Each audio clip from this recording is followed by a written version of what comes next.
I am personally more of a sword and board kind of guy. That's how I like to play. I'm just the basic regular knight. So usually my builds always end up being like that.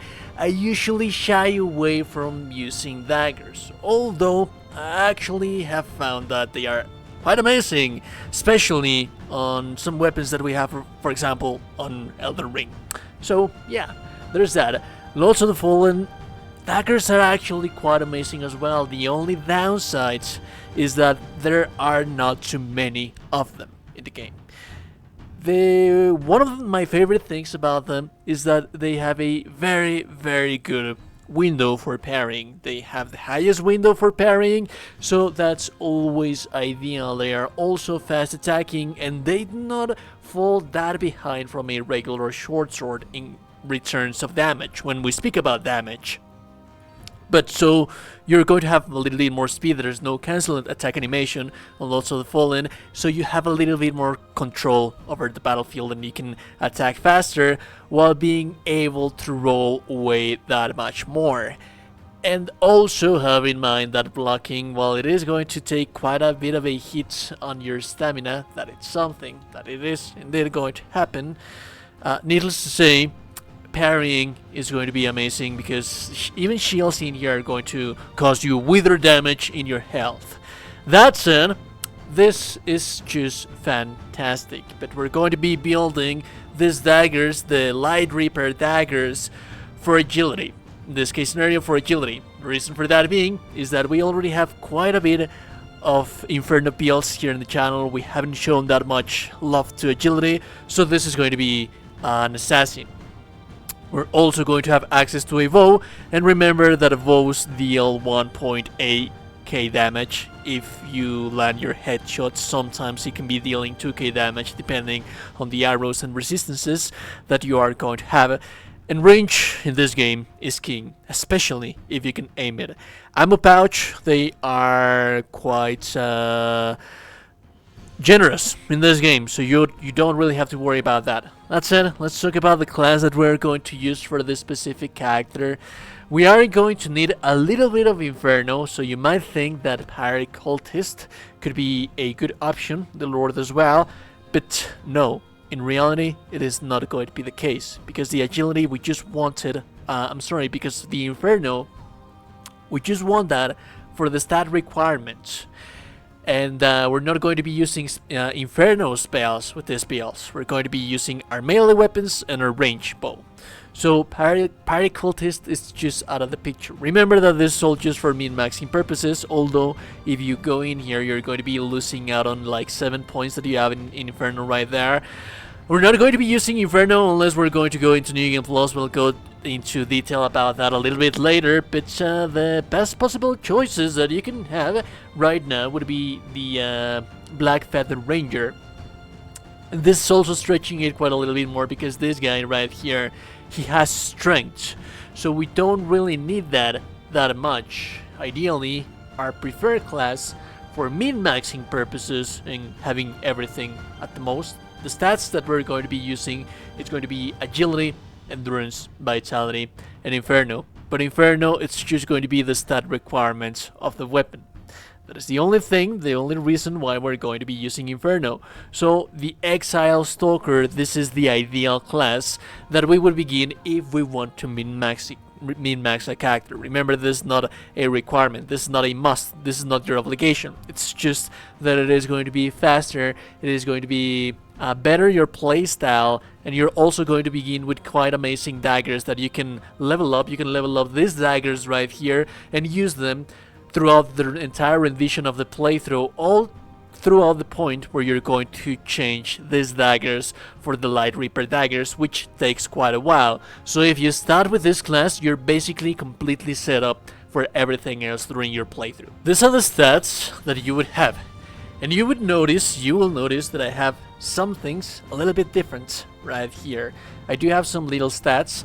That means that if you want to min-max your character, you're going to reach the end game of your build that much more sooner than I actually did myself. The reason for that being is that this character class, the one that I use for my build showcase purposes, is the one that I have the most weapons on with this character, the most talismans, the most rings, and it's a 115. That's the level that I was when I finished the game. That's my end game level, and as a matter of fact, I am sitting in a bunch of souls or bigger, whatever you would like to call them, but you will see that I have strength right there, and I also have radiance right there. If we lower those points, you could potentially be reaching this build on 110, which is that much more easy reachable right here, because our levels are actually quite costly right now.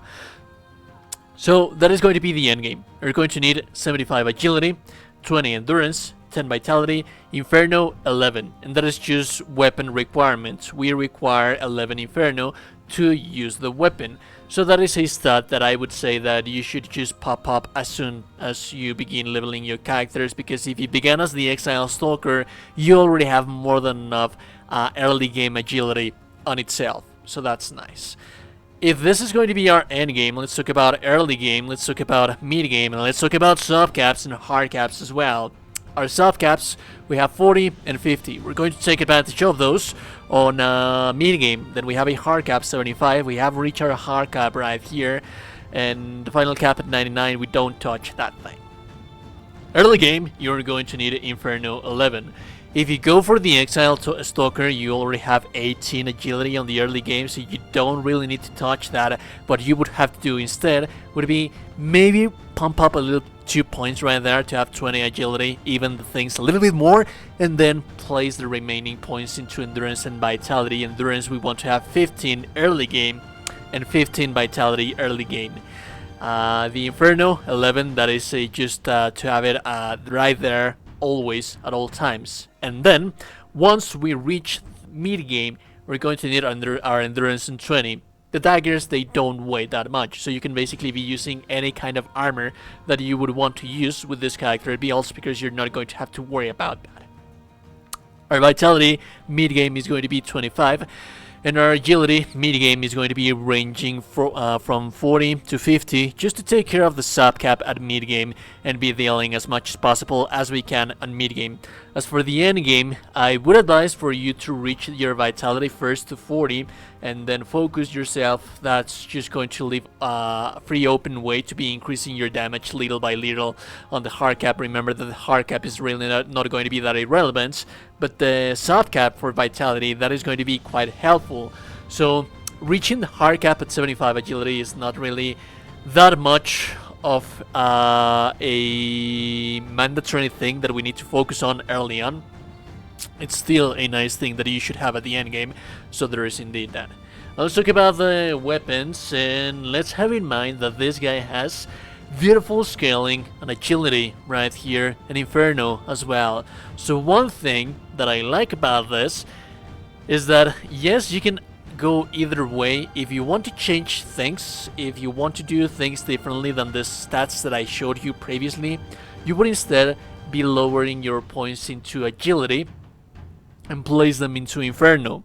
The runes are not going to change that much. We're going to talk about the runes a little bit later, but if you want to use the same template and instead of using a bow, you want to use Inferno, which is actually quite nice because then you can use Infernal Weapon, furthermore increasing your melee DPS instead of having to rely into souls, then that is something that you would do. Instead of having 75 agility, you would do the very same thing that I told you and instead have the 75 in Inferno. Have in mind also that this is just an ideal choice of a weapon to go into New Game Plus, because at this point you could go to New Game Plus and level up your character all the way to 200 and have 75 agility and 75 Inferno, and that is going to skyrocket your damage like you have no idea. As for the armor, we don't have anything specific. I like the Purger armor right here just for this specific. I think that it fits the things that we have right here. My favorite arrows are the Radiant arrows. This guy's deal 1k attack power, which is quite nice. You don't get this until a little bit later. Then most of your gameplay you're going to be using the weighted arrows right here. Then we have the Warrior's Claw. The Warrior's Claw is going to increase our physical damage, and then the Melchior's Ring to increase our physical damage as well. And that is basically how the equipment is going to work. Now let's talk about the runes, and some things that I love about this build is that we can use one of them, right, on the Inferno socket, to increase our health. So all throughout the rendition of the gameplay that you see in the background, that you were seeing in the background, you would notice that I am not healing even once, because you can, and as a matter of fact, this is the first socket that you're going to unlock, so that's ideal. You're going to be healing yourself quite often, so that is something that you would have as well. Now, if we go in here, you will notice that we have a meta socket. Meta socket means that you can socket basically every rune, any rune that you would like to. So this is the setup that I would have for runes when it comes to the melee agility builds, and I'm going to give you the tweaks that you would do for the Inferno one instead. So this is going to have a little bit more survivability, because you're going to have health while killing the enemies because of our tumul right here, and then we're going to be able to socket a Oretix right here to increase the agility attribute scaling and reduce the strength attribute scaling. This massively increases the damage of our weapon because we're reducing one stat, we're dumping one stat that we are not using right here. So this is ideal. And then on the agility socket, it is really not worth it to basically use agility scaling right here. So you're going to be using two Demexus. The Demexus, you can get them from the Reapers on the Umbral world, and they are fairly common, so you should be sitting on several of these right here.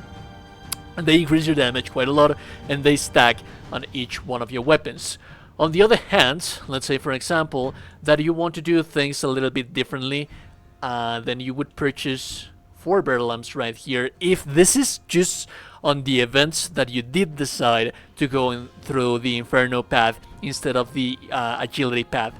Right now I'm focusing on the agility one, but this is what you would do if you would want to do that. So you would socket a Verlam right here and a Verlam right here to increase your Inferno attribute scaling, only if you have Inferno first. Also, this is something that you would do if you go into New Game Plus and you have 75 agility right here and 75 Inferno right here. Remember that for this build template, if you want to go for Inferno and be able to cast sorceries, all you would have to do is get rid of this thing right here, dump agility to 11, and place your points into Inferno instead. For this specific showcase, I think that a agility assassin, that's where it works better. And just like that, you have a very, very versatile build that you can toy around with, and then you can decide which route do you want to go first.